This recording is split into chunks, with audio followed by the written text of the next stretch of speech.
affirm the principles at the core of the UN Charter.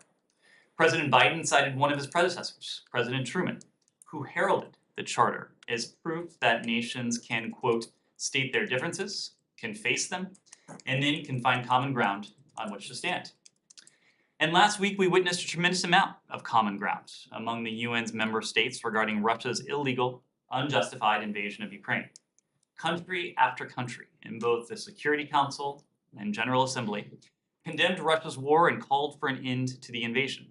They did so because not only is the Kremlin's war an assault on Ukraine, but it is also a stark affront to the principles at the heart of the UN Charter: sovereignty, the independence of states, the inviolability of national borders, the tenets of peace and security. These are the principles that apply equally in Europe as they do anywhere and everywhere around the world. The statements from world leaders in New York crystallized the stakes, but so too did the statements and actions that emanated from Moscow. President Putin did perhaps as much as anyone last week to further isolate Russia and bolster international resolve to stand with Ukraine.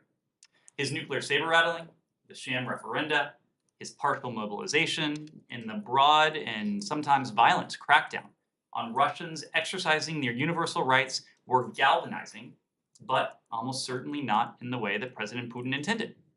These actions from President Putin signal very clearly that he knows he is losing. He's on his back heels, and he's making every attempt to intimidate those who would stand up to him. We, along with our allies and partners around the world, are not going to bow to intimidation. So let me state once again, the so-called referenda Russia is holding right now in the sovereign Ukrainian regions of Kherson, Zaporizhia, Luhansk, and Donetsk are a total sham. The United States will never recognize seized Ukrainian territory as anything other than part of Ukraine. We stand by Ukraine's sovereignty. As you saw today, we are increasing our support to our Ukrainian partners. The Secretary announced an additional $457.5 million in civilian security assistance to enhance the efforts of Ukrainian law enforcement and criminal justice agencies to improve their operational capacity and save lives as they continue to help defend the Ukrainian people, their freedom, and their democracy from the Kremlin's brutal war of aggression. This new tranche of aid brings the total the United States has committed to our Ukrainian law enforcement and criminal justice partners since mid-December 2021 to more than $645 million. The provision of additional protective equipment, medical supplies, and armored vehicles to the National Police of Ukraine and the State Border Guard Service has significantly reduced casualties for Ukrainian civilians and their defenders. In addition to continuing and expanding our direct assistance to Ukrainian law enforcement, a portion of this new assistance will also continue U.S. support for the Ukrainian government's efforts to document, investigate, and prosecute atrocities perpetrated by Russia's forces, drawing on our long-standing relationship with the Ukrainian criminal justice agencies. The United States stands side by side with the Ukrainian people, and we remain committed to supporting a democratic, independent, and sovereign Ukraine. With that, Matt. Thanks, Ned. Just on the additional aid, is it possible, you don't have to do it here, but if someone's got it, to break that down in terms of what goes to, and particularly interested in how much is going to go to the prosecutors and for the investigation, but it would be good to know if we could get, how much is going to go to armored vehicles and how much is going to go to PPE and that kind of thing. Understood. Possible to do. Okay. Secondly, which is not Ukraine specifically, and I know that your colleague at the White House was asked about this, but you've seen President Putin giving Russian citizenship to Edward Snowden. Back in 2013, when you guys, this building, the State Department, during the Obama administration, revoked his passport, it was made clear by one of your predecessors that this did not affect his citizenship, that he was still, as far as the U.S. government is concerned, an American citizen. And I just want to know if that is still, and I'm not asking about any kind of prosecution, so please don't refer me to the Justice Department.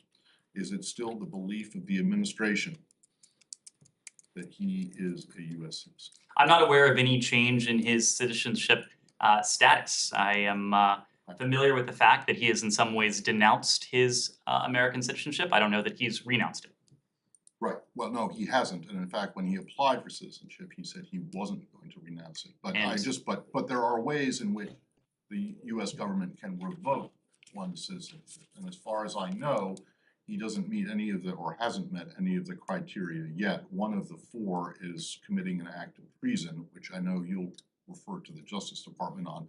But I just want to make sure that as far as you're concerned, he remains an American citizen, so he's now a dual US-Russian citizen. Our position has not changed.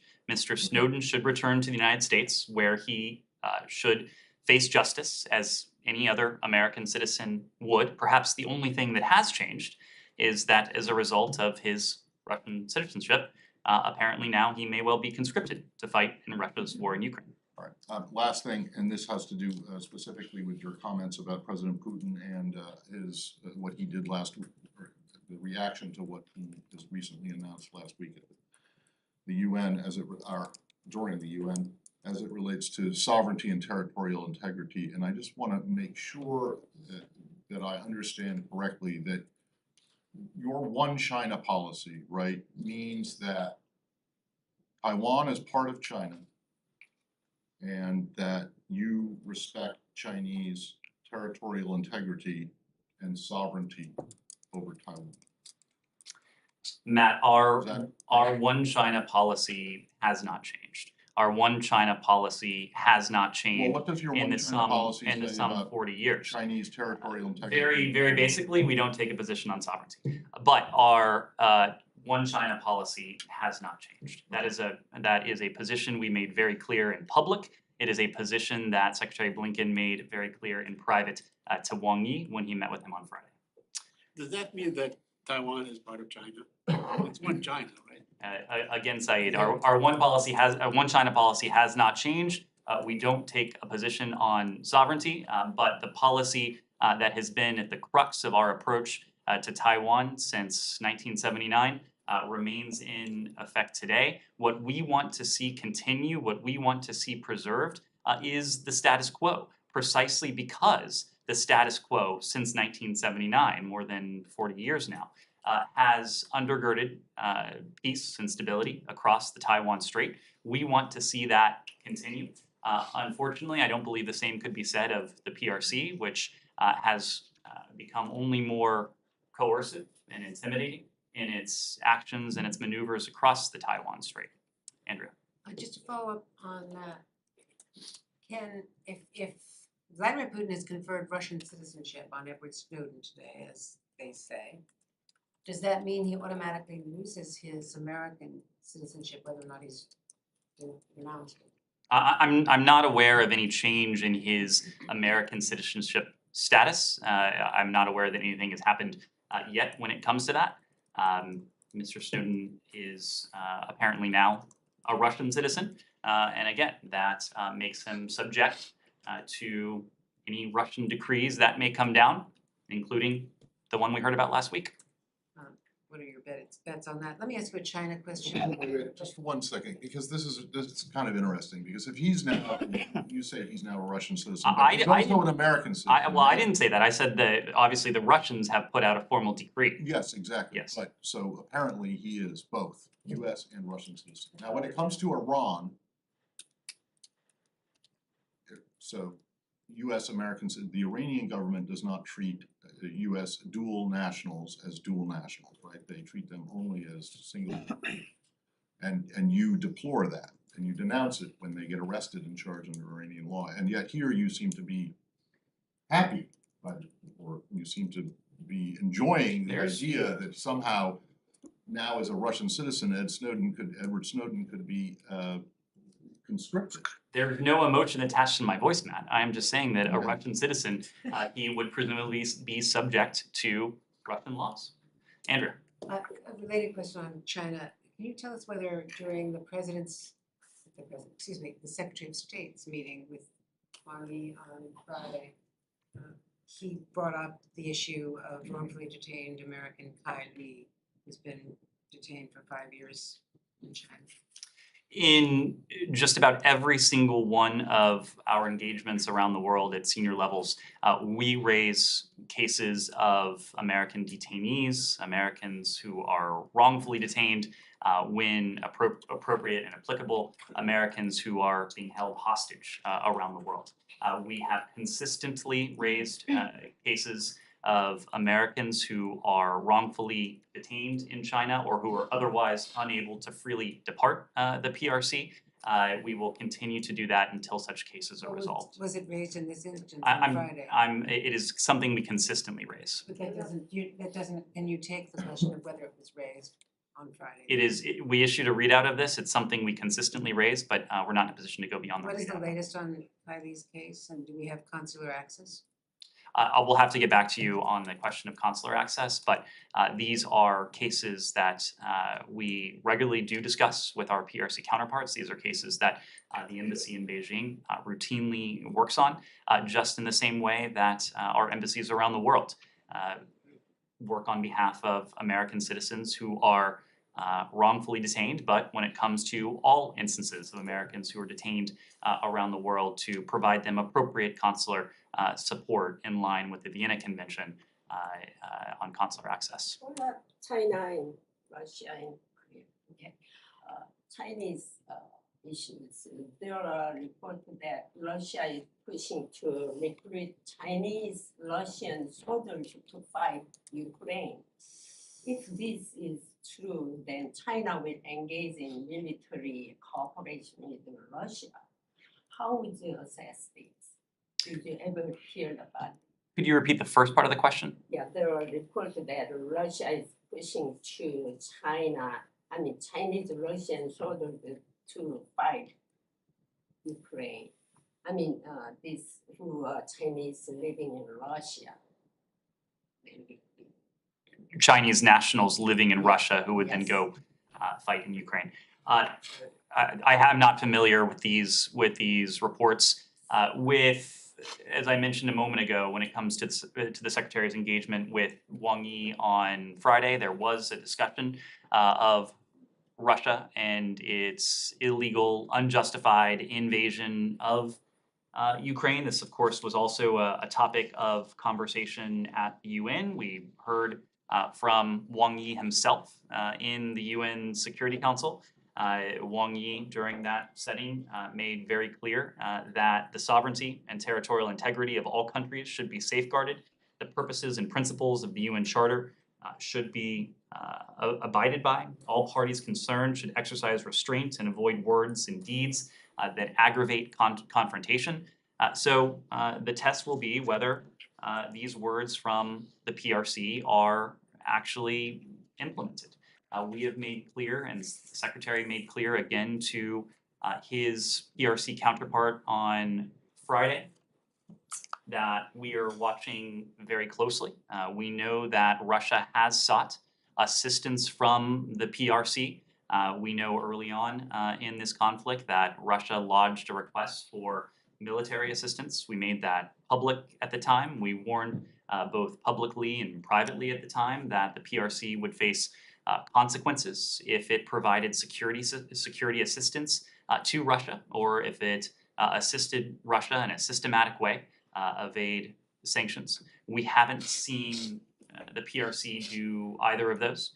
We're continuing to watch very closely, but again, our message to the PRC has been a simple one. China should not make Russia's problems China's problems.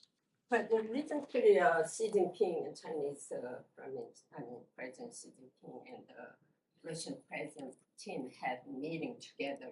You never know what they're talking about, what kind of conversation they did, So how are you going to trust China and Russia? Their trust is very important. We're not trusting, we're verifying. We are looking at every single bit of information we have. We have seen nothing as of yet, at least, to indicate that the PRC is taking a different approach when it comes to security assistance, when it comes to efforts to systematically help Russia evade sanctions, but we're continuing to watch. We know that conversations, including at high levels, as we saw in Samarkand the other week between the PRC and Russia are ongoing.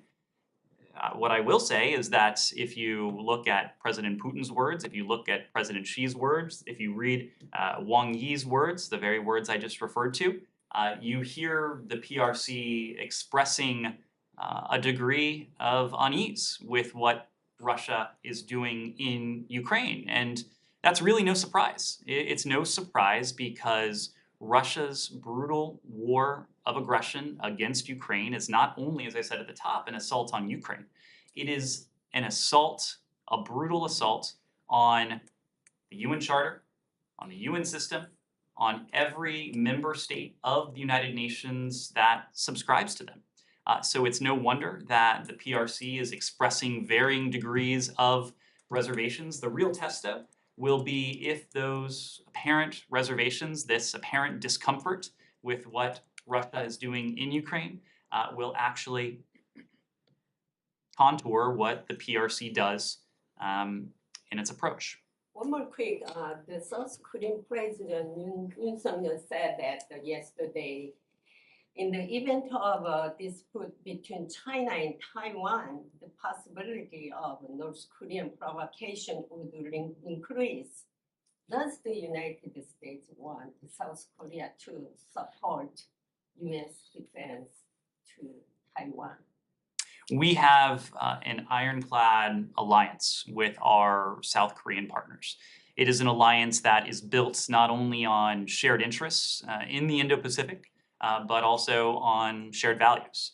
And one of the many reasons for our support for the people on Taiwan is the fact that we share values with the people on Taiwan. That is also true of our South Korean allies. So we have a shared interest together with South Korea, together with our other allies in the region, in upholding a free and open Indo-Pacific. That's something we routinely discuss and something we routinely act upon. Yes. Change the subject? Sure. Anything else on China? Russia. We'll go to Iran, then we'll come back to Russia. Thank you, Ned. Today was the 10th day of continuous protests in Iran.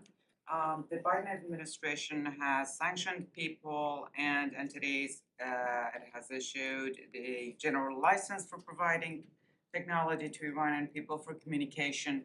But that hasn't stopped the law enforcement from killing people. Then their number is rising.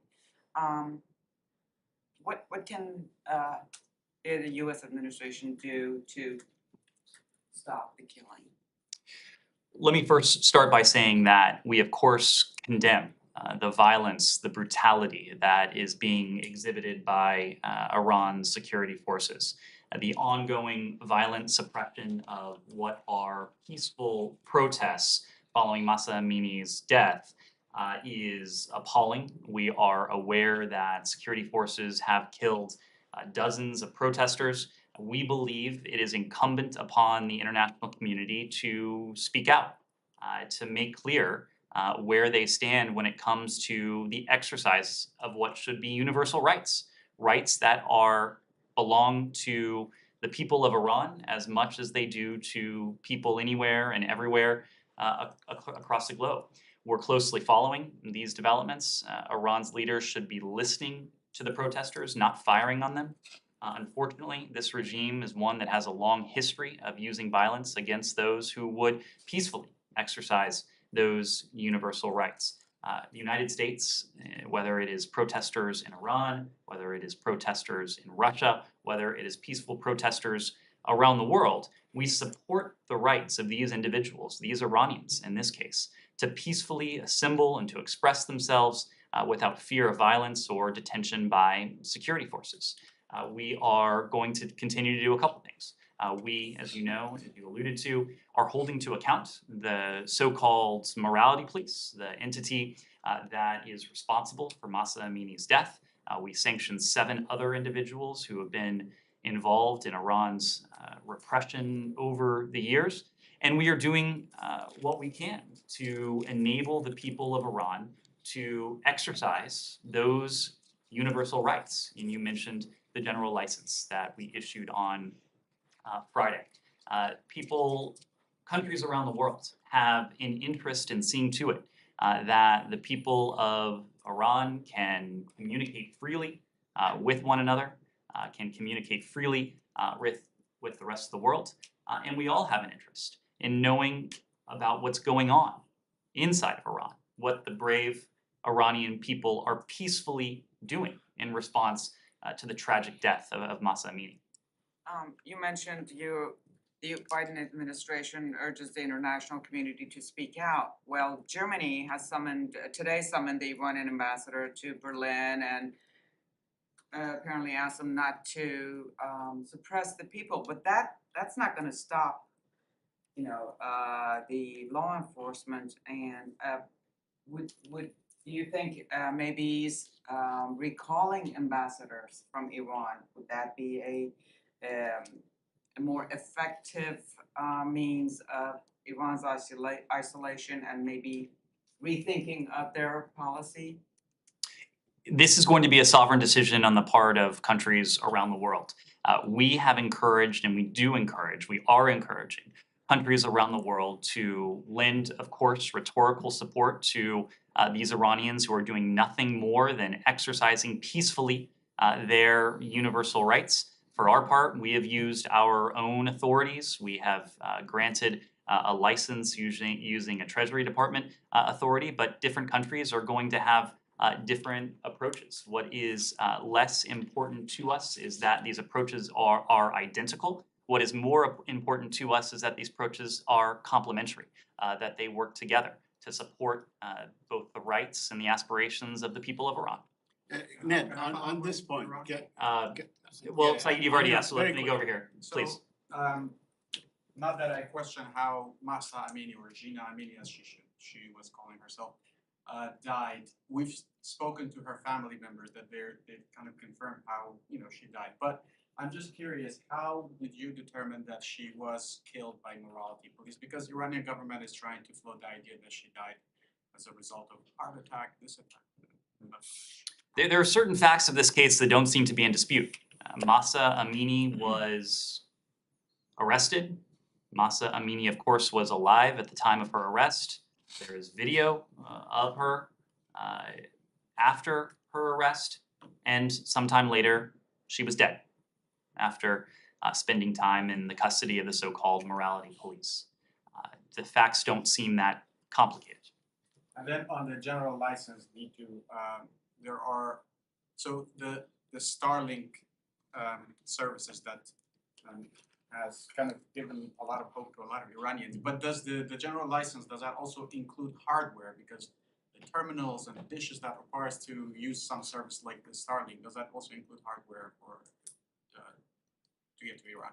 So the short answer is yes. Both GLD2, the general license we issued last week, but also GLD1, the general license that we issued in 2014 under the Obama-Biden administration, includes some forms of hardware. This is not a simple issue, so let me give you a little bit more context. GLD2 expands authorizations for software services, but it does continue to authorize certain hardware, including residential consumer satellite terminals that were already authorized under GLD1, the general license from 2014. General licenses are self-executing. What that means is that anyone who meets the criteria outlined in this general license can proceed with their activities without requesting additional permission from the U.S. government. Now, some types of equipment, including certain commercial uses and work with sanctioned entities, still require a specific license from Treasury's Office of Foreign Assets Control, or OFAC, before they can be exported to Iran. But on Friday, OFAC also expanded its policy for issuing case-by-case specific licenses. And now OFAC will prioritize any request for a specific license pertaining to internet freedom in Iran. So back to your question on Starlink. If SpaceX, in this case, were to determine that some activity aimed at Iranians requires a specific license, again, this would need to be a judgment that SpaceX and its lawyers would come to on their own. OFAC would welcome it and would prioritize it. By the same token, if SpaceX determines that its activity is already authorized, again, owing to the self-executing nature of these general licenses, OFAC would welcome any engagement, including if SpaceX or any other company were to have questions about the applicability of this general license or the 2014 general license to their envisioned activity. And just quickly to revisit her question, so more than 30 people have died on the hands of Iranian authorities. Will we see tougher reaction from the US, or is just that first sanction on the Iranian We're doing two things. As we were talking about in the context of this general license, we are taking steps that we can to facilitate the ability of the Iranian people to communicate with one another, to communicate with the rest of the world, essentially doing what we can to support the peaceful aspirations of the Iranian people for greater levels of freedom and for the respect of rights that are universal to them. At the same time, we have held to account and we will continue to hold to account those Iranians who are responsible for acts of violence, for acts of repression against their own people. Of course, the sanctions that we issued on Thursday of last week, the sanctions against morality, so-called morality police and 7 other individuals, those are not the first human rights sanctions we've levied against Iran. They will not be the last human rights sanctions we levy against Iran. Ned, On the So let me move around to people who have not asked questions. Iran, Kylie. On the internet. So Elon Musk has said in recent days that in order for Starlink to work in Iran, there would have to be a terminal in the country that would enable it to actually be activated. And he said that would require someone smuggling that terminal into the country, which would be challenging because the Iranian government doesn't want it there. Does the US support someone smuggling that into the country if you are in a position right now where you're supporting bringing freedom of internet to the Iranians? We have, the Treasury Department, through the general license, has taken steps that, through its self-executing capacity, authorizes additional companies to provide software, in some cases hardware, that would be operational in Iran. Of course, we're not going to speak to what would be required for any such hardware to get into Iran. It is our charge, it is our responsibility to see to it that there are no restrictions, US government restrictions, that would prevent relevant software and in some cases hardware from being operational inside of Iran. But isn't that action on behalf of Treasury a bit meaningless if they can't actually get the hardware into the country? Again, it is our charge to see to it that the Iranian people have what they need to communicate with one another, to communicate with the rest of the world. Private companies are going to take steps that they deem appropriate, whether it's the authorization, the use of software inside of Iran, or the provision of hardware to people of And Iran. just one more question, are you encouraging allies of the United States to support this effort? Allies that may have diplomats or diplomatic presence in Iran? We are supporting countries around the world to do what they can to support the aspirations of the Iranian people for greater freedom, greater respect for human rights. I just Yeah, follow I up on just wanted that, to add- just very briefly.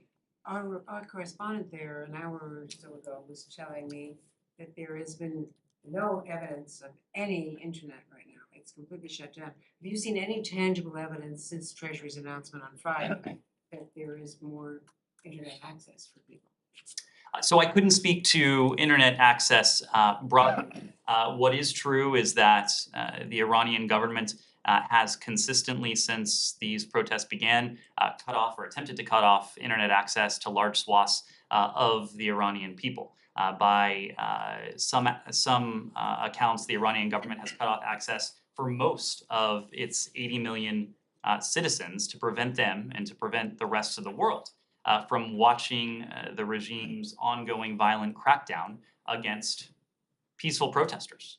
And it's clear from these actions that Iran's leaders are, in essence, afraid of their own people.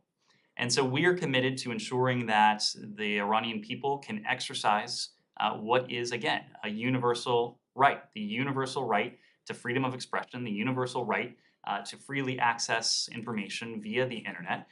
And that's why we took this step on Friday. There is reason to believe that companies are taking action pursuant to the general license that was issued on Thursday of last week.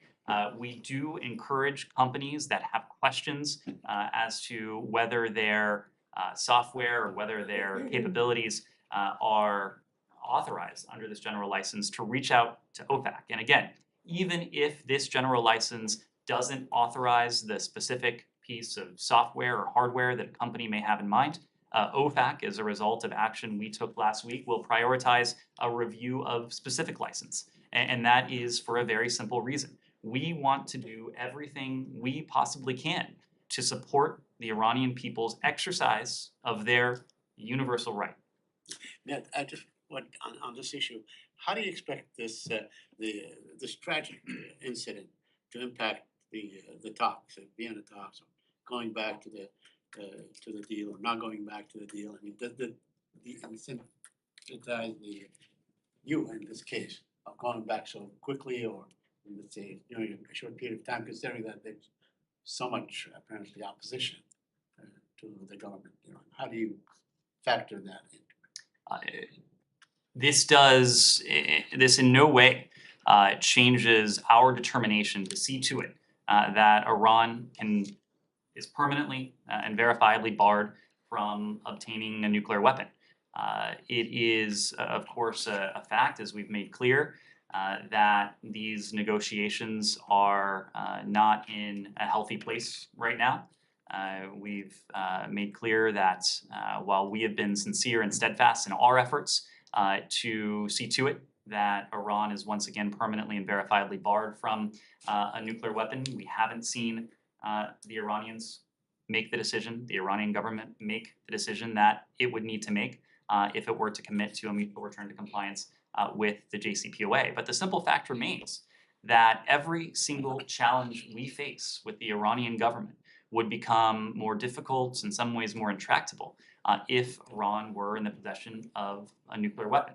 We think about that not only in terms of Iran's ballistic missile program, not only in terms of its support for terrorist groups and proxies, not only in terms of its support in malign activity in cyberspace, but also for the types of human rights abuses that we're talking about now. Every single challenge we face would become more difficult if Iran were to be in possession of one. Yes? Iranian foreign minister said, I guess on Sunday, that U.S. is still reaching out, saying that we have goodwill, we have good faith, and we want to tailor a deal. Can you confirm that comment? Like I said a moment ago, we are determined. The president has a commitment to see to it that Iran can never and will never acquire a nuclear weapon. Have you sent any messages in the last 10 days? Look, we have made very clear to Iran that we have certain requirements, and we are not going to accept a bad deal.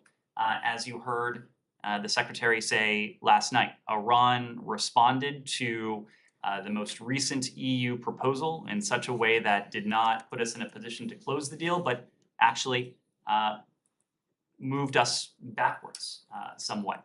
I'm not aware of any further back and forth with the EU from Iran. As of now, based on Iran's positions, which it reaffirmed very publicly in New York this week, we don't see a deal coming together anytime soon.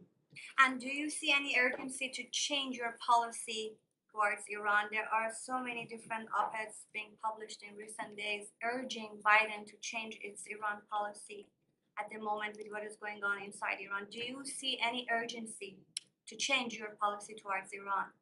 Our policy when it comes to the protests that are ongoing inside Iran? Protests and also the nuclear. Well, these are, of course, separate issues. When it comes Maybe to not for Iranian people. when it comes to the Iranian people and when it comes to the protests, of course we're taking action, and we have taken action in response to the peaceful protests. We've already spoken to two of those steps: the issuance of the general license and the levying of sanctions against the so-called morality police and the 7 individuals. We are going to continue to take steps both on that path towards accountability and continue to look at steps that would facilitate the Iranian people exercising what are universal rights. Right now, when it comes to the nuclear path, there doesn't seem to be a near-term path ahead for us. We continue to believe that diplomacy is the best option to see to it that Iran is never in possession of a nuclear weapon. And we are going to pursue the path of potential mutual return to the JCPOA for as long as it's in our national interest, but only for as long as it's in our national But interest. Ned, I think the point is that if you go ahead and get a deal, you're gonna be giving, or Iran is gonna be getting, hundreds of millions of dollars, if not billions of dollars, in both sanctions relief plus oil revenue. It's not like they're gonna be using that money to plant flowers around, downtown Tehran. Some of that money is gonna be go to further repress the Iranian people, the kind of things that you're seeing right now. So I guess the question is, or another way to phrase that question is, are you okay with that? Are you okay with giving them that massive amount of sanctions relief and allowing them to sell their oil on the open market when you know that some of that money is going to be used to commit human rights abuses? Two things, Matt. If, and this is a big if right now, if there is a mutual return to compliance with the JCPOA, it would remove what would be the most dangerous elements of an Iranian regime I get into that, but for you keep perpetuity. saying, you keep saying if, but you also at the same time say that you still believe it is in the U.S. national interest to get a deal as of today, right? As of right now. So that suggests that the administration is okay with getting a deal, even if it gives them billions, potentially, billions of dollars that they can use to further repress their own people.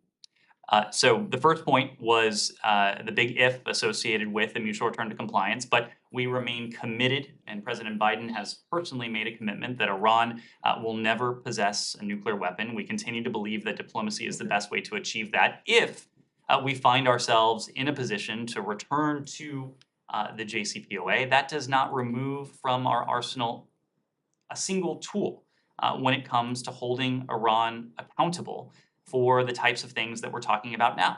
But it gives them hundreds of millions, if not billions of dollars. And we would, the sanctions relief, the limited sanctions relief that would come with a mutual return to compliance on Iran's nuclear program, of course, would be accompanied by the same set of policy options that we have today to take action to hold accountable actors and entities who engage in the very human rights abuses that we're seeing in the absence So you're of a suggesting that nuclear there deal. could be a net zero for Iran if you agree to a deal, that you would give them this relief and then take it all back again under the We're talking about a hypothetical. We're talking about a hypothetical that is under the umbrella of another hypothetical. So I'm loath to continue too far down this path. Like But you're willing to make that trade-off, that you're willing to give in exchange for a deal, which may or may not work for however long it would last for.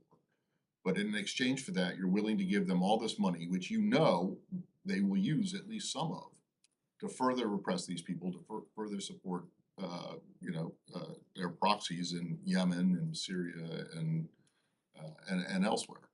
That's correct? Matt, what is correct is that we have a commitment that Iran will never be in a position to acquire a nuclear weapon. We are going to abide by, we are going to see that commitment carried out. Our strong preference, of course, is to do that diplomatically. If there's not a deal, we have tools on the table to respond to Iran's repression. That, by the way, is taking place in a context that is in the absence of a deal. And if there is a deal, if Iran changes course and agrees to the terms that the United States and our European allies are comfortable with, that won't remove a single tool that we have to respond to Iran's repression, to respond to its support for proxies, to respond for its support for terrorist groups. The simple point is the one I've already made. If Iran is in possession of a nuclear weapon or is not permanently and verifiably barred from ever obtaining a nuclear weapon, Iran would and potentially could benefit from a sense of impunity that would come with that, to act even more boldly on both at home and on the world stage. It is not like Iran is a benevolent actor in the absence of a deal. And there are many data points to suggest that from the period at which the last administration left the JCPOA at a time when Iran was complying with it, through the period of so-called maximum pressure, Iran's behavior in the region, its actions against our partners, the potential targeting even of American facilities and personnel, it didn't become more docile. It became more aggressive, and for our interests, it became deadlier. Just on a note, the suppression of people was always there with JCPOA or without JCPOA. The suppression of people inside Iran was always there. It doesn't matter if you had a nuclear deal or not. I want to ask you this, and I want you to please be very clear. Which one is more within your national interest? Supporting Iranian people, to be more precise, brave Iranian women, or reaching a nuclear deal with Iran? Which one is within your national interest more? Both are a national interest of ours. These are core to our interests and to our values. So, of course, we are committed, President Biden is committed to seeing to it that Iran is never in possession of a nuclear weapon. The JCPOA is one diplomatic means by which to achieve that. But we're also committed to the idea that human rights are at the center of our foreign policy.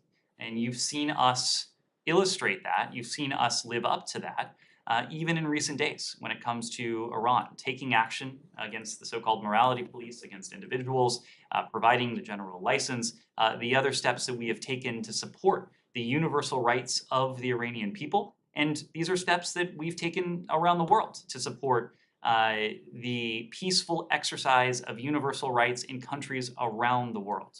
Yes, Alex. I think what we're trying to figure out here is that when you speak to any Iranian activist, they will tell you, hey, each time we go out to streets to challenge our leadership, the US forces us, but then US turns behind our back and starts talking to the very regime that actually we question its legitimacy. So that you can't have both when Iranian people are out there and trying to overthrow the regime. Well, to be very clear, the protests that we're seeing aren't about the United States. They're not about us. These protests are about the legitimate aspirations of the Iranian people to exercise peacefully the rights that are as much theirs as they are anywhere else. We think all people's basic rights should be respected. Of course, that includes inside Iran. We think that all people should be able to peacefully protest when their basic and universal rights are violated. That includes in Iran. We are helping people around the world, including in Iran, access personal telecommunications technology. This, of course, is not a regime change policy.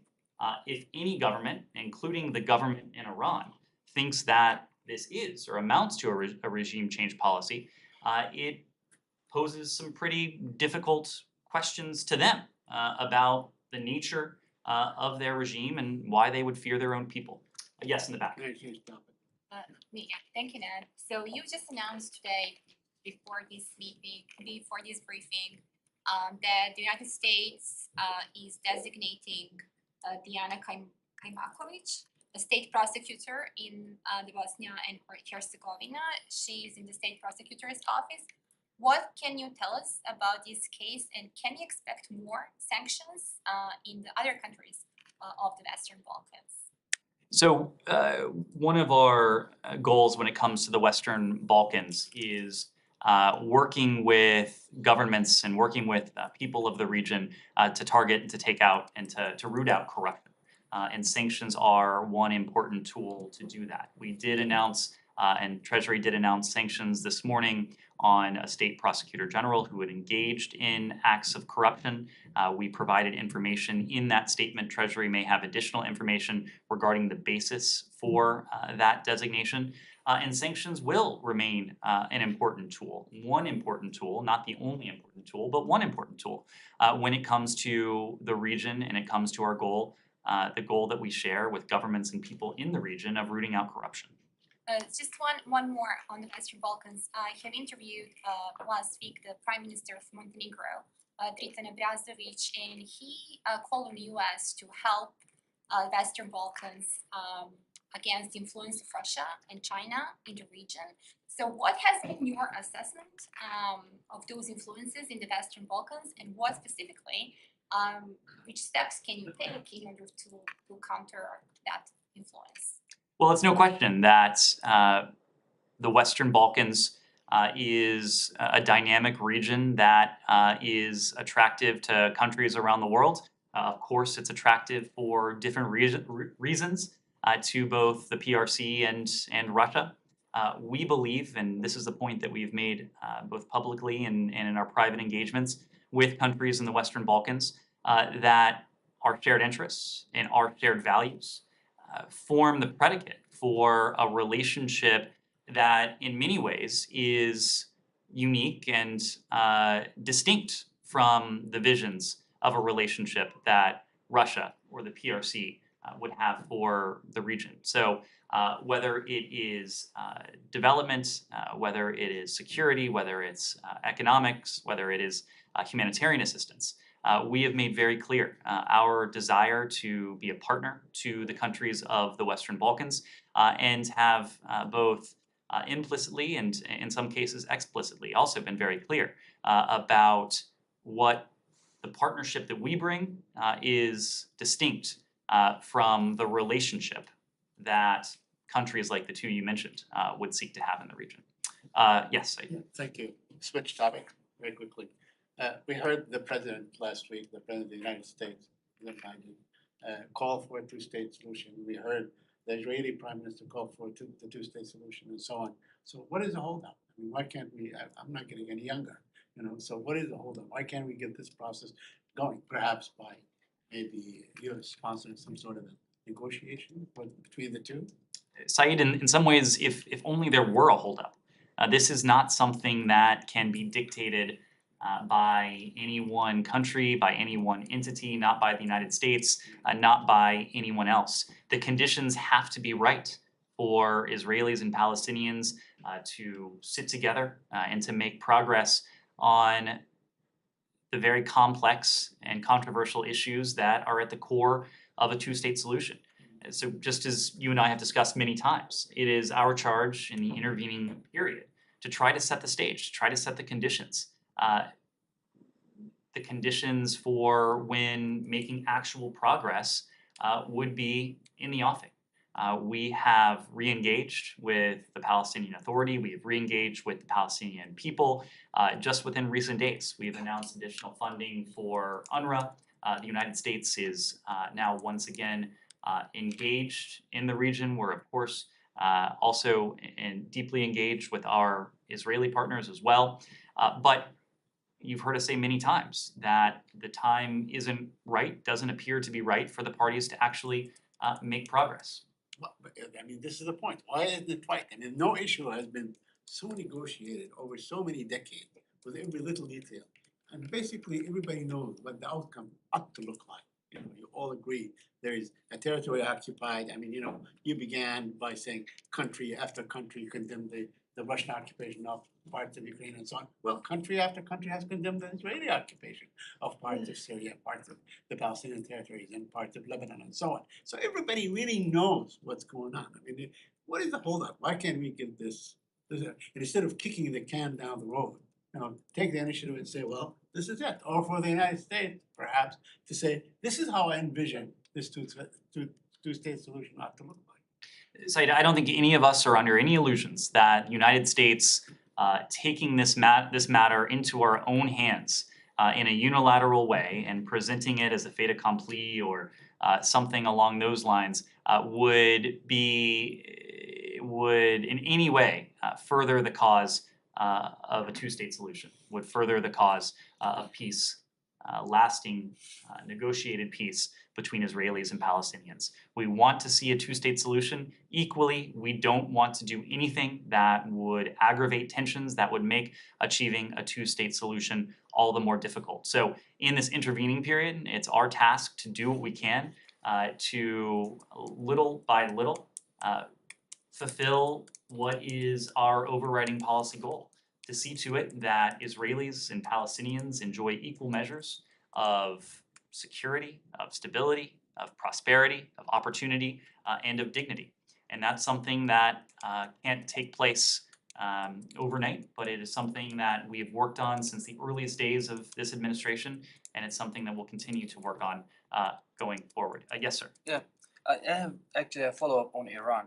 So you said that the protests in Iran are not about us, and it's not related to JCPOA, but now the United States is part of the protest because you have sanctioned several officials and institutions, also US companies providing Starlink, and you encourage US companies to provide hardware, software to the area for communications. So can you promise the people of Iran who are on streets now that even if you reach an agreement with Iran on JCPOA, you will continue your support to this people and you will continue to sanction Iranian institutions and officials? Absolutely, 100%. These protests are not about us, as I said before. They are about the legitimate aspirations of the Iranian people. The Iranian people know these are not about us. They know that they are peacefully taking to the streets because they saw what happened to Mahsa Amini. They have seen years, they've seen decades of mismanagement, of corruption, of repression, of human rights abuses. No one would like these protests to be about us more than the Iranian regime. What frightens, I think, the Iranian regime more than anything is the knowledge that these are the organic expressions of the legitimate aspirations of their own people. Only the Iranian regime can fully satisfy their aspirations, but we will continue to do everything we can to support the legitimate aspirations of the Iranian people to exercise rights that are as universal to them as they are to people anywhere and everywhere. And a separate topic, sorry. Greece has recently deployed tens of armored vehicles and tanks to the islands of non-military status just close to Turkish mainland. Aren't you concerned that this tensions or escalations provoked by Greece is actually mounting? Our basic premise is that at a time when Russia has once again invaded a sovereign state and the transatlantic community and the international community is standing with the people of Ukraine and against Russian aggression, now is not the time for statements or any actions that could raise tensions between NATO allies. We continue to encourage our NATO allies to work together to maintain peace and security in the region and to resolve any differences they may have diplomatically. On this, can you tell us if these islands belong to Greece or to Turkey? Again, it is we are encouraging our NATO allies to resolve any disagreements they may have diplomatically. But what is the U.S. position on this? We think we should remain focused on what is a collective threat to all of us, and that's Russia's aggression. Yes, sir. Thank you, Ned. I have a question about Ethiopia. The first one is, millions of Ethiopians believe that the Biden administration blocks the economic opportunity for many Ethiopian workers when the Biden administration decided to terminate the African Opportunity Act, which is known as AGOA, Trade Preference Program for Ethiopia. The suspension of Ethiopia from AGOA harms many hardworking Ethiopians. if the United States supports Ethiopians with economic opportunity, which Secretary Blinken said many times, does the U.S. administration plans to reinstate Ethiopia's eligibility to AGOA? So AGOA, or the African Growth and Opportunity Act, as the name suggests, is a piece of legislation. It is, because it is legislation, it is written into law the criteria under which any country is eligible for AGOA and the requirements that any country, in this case in Africa, must meet in order to remain a part of AGOA. We did determine late last year that Ethiopia, given the statutory language written into law passed by Congress, was not eligible for AGOA. But of course, we want to see to it that the conditions that led to that suspension are reversed. We would love to be able to re-engage with Ethiopia under AGOA, knowing the tremendous economic opportunity that it has brought not only to Ethiopia in the past, but to other parts of the continent as well. I have a follow-up question. As you know, we have been talked many times about the conflict in Ethiopia. When the Ethiopian military entered the Tigray region, the State Department repeatedly demanded that the Ethiopian government withdraw its troops from the Tigray region. But when the TPLF forces entered Amhara and Afar region, the State Department, instead of demanding the TPLF to withdraw its forces from Amhara and Afar region, the State Department demanded that both parties need to find a peaceful solution. And once again, most Ethiopians believe that the United States supports TPLF and ask, why does the United States support TPLF? What is your response to the Ethiopian people who say that the United States supports TPLF? We support the cause of peace. We support stability and security for the people of Ethiopia. Our message has been a simple one. We've called on the government of Ethiopia and the Tigray regional authorities to immediately halt their military offensives and to pursue a negotiated settlement through peace talks under the auspices of the African Union. We've worked very closely with the African Union, with other partners on the continent to engage in that process of diplomacy. We've also been very clear with Eritrea and Eritrean authorities that they must withdraw to their borders immediately, and for Eritrea and others to cease fueling the conflict. We're deeply concerned by the human rights abuses that this conflict has brought about. We know, again, alluding to your question, the opportunity that for the people of Ethiopia that would come with, and for a while that did come, with a negotiated truce and a negotiated ceasefire are tremendous. We are doing everything we can to see to it that the African Union, through its diplomatic efforts, is successful in bringing a halt to the violence, which in turn would allow humanitarian access to parts of northern Ethiopia, and once again, bring levels of opportunity for all of the people of Ethiopia. Yes? Is there a draft agreement ready to be delivered this week to Israel and Lebanon on the maritime border? I don't have any updates to offer you on our diplomacy when it comes to Israel and Lebanon on the maritime border. You know that the Secretary met with Prime Minister Mikati of Lebanon last week. Amos Hochstein was also in New York last week, where he held engagements with Israeli and Lebanese officials.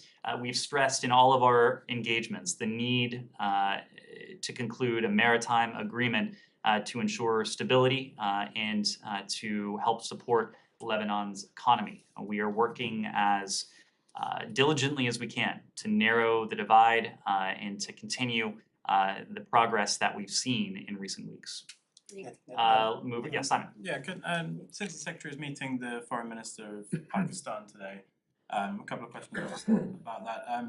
In the aftermath of the Taliban takeover in Afghanistan, the Secretary was in Congress, and he was asked about U.S. relations with Pakistan, and particularly the question of whether Pakistan offered support to the Taliban during obviously the 20-year war there. And the Secretary said, that's something we're looking at. We're in the coming days, weeks and months, I think he said, we're going to look at that and look at the U.S. Pakistan relationship. So I wonder, you know, whatever came of that sort of review within the State Department or within the administration on whether Pakistan was you know, aiding the Taliban, and what response you've had to, you know, to that in terms of your relationship, and just additional to that, since the Secretary is also meeting Foreign Minister of India later, Foreign Minister Jaishankar said in a speech yesterday was very critical of the US money to the F-16 program in Pakistan, and raising the similar questions, I guess, over what benefit the US has had, what are the merits of its relationship with Pakistan. So I wonder if you could respond to that.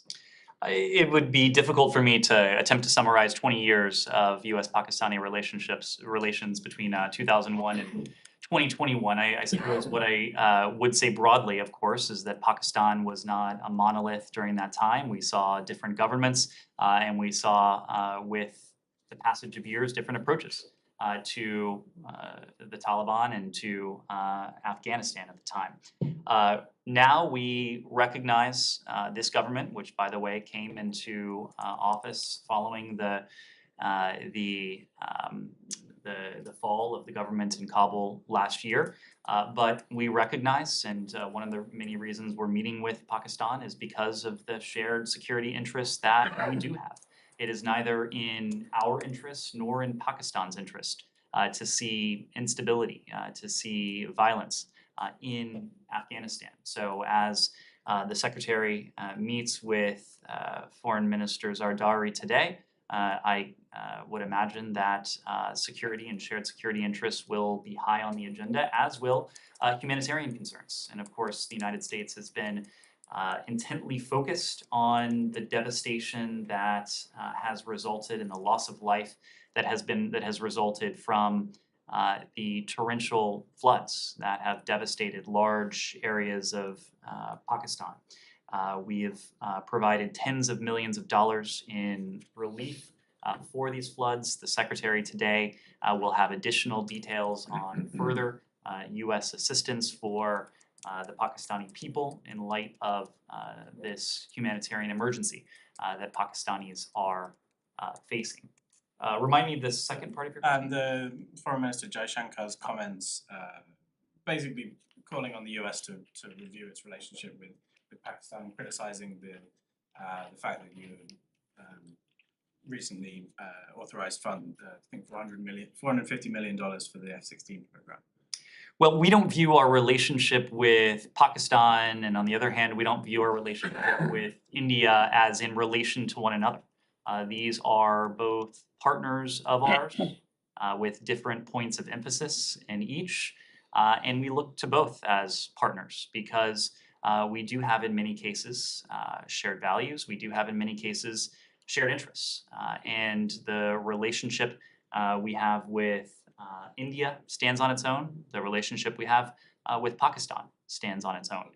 We also want to do everything we can to see to it that these neighbors have relations with one another that are as constructive as can be possible. And so that's another point of emphasis. And specifically on you know, yes, I get your point on there being a new government, but you know, it's the Pakistani military, the establishment there was sort of what the Secretary was being asked about last year.